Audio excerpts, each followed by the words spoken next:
Look, the Philistines are fighting against Keilah and are looting the threshing floors. He inquired of the Lord, saying, Shall I go and attack these Philistines? The Lord answered him, Go, attack the Philistines and save Keilah. But David's men said to him, Here in Judah we are afraid.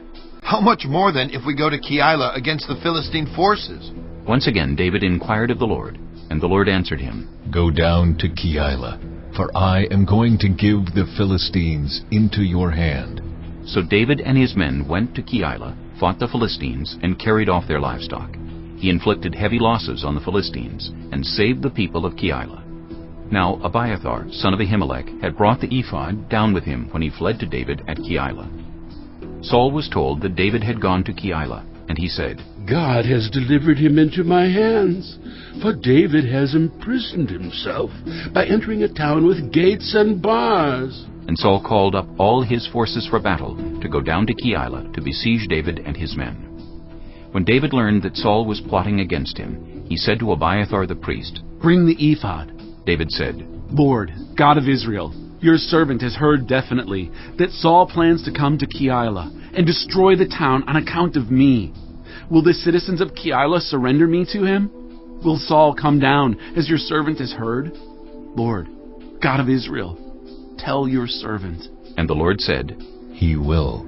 Again David asked, Will the citizens of Keilah surrender me and my men to Saul?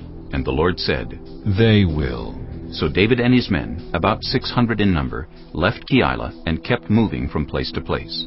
When Saul was told that David had escaped from Keilah, he did not go there. David stayed in the wilderness strongholds and in the hills of the desert of Ziph. Day after day Saul searched for him, but God did not give David into his hands. While David was at Horesh in the desert of Ziph, he learned that Saul had come out to take his life. And Saul's son Jonathan went to David at Horesh and helped him find strength in God. Don't be afraid, he said. My father Saul will not lay a hand on you. You will be king over Israel, and I will be second to you. Even my father Saul knows this. The two of them made a covenant before the Lord. Then Jonathan went home, but David remained at Horesh. The Ziphites went up to Saul at Gibeah and said, Is not David hiding among us in the strongholds at Horesh, on the hill of Keilah, south of Jeshimon? Now, your majesty, come down whenever it pleases you to do so, and we will be responsible for giving him into your hands. Saul replied, The Lord bless you for your concern for me. Go and get more information. Find out where David usually goes and who has seen him there. They tell me he is very crafty. Find out about all the hiding places he uses, and come back to me with definite information. Then I will go with you. If he is in the area, I will track him down among all the clans of Judah. So they set out and went to Ziph ahead of Saul. Now David and his men were in the desert of Maon in the Arabah south of Jeshimon. Saul and his men began the search, and when David was told about it, he went down to the rock and stayed in the desert of Maon. When Saul heard this, he went into the desert of Maon in pursuit of David.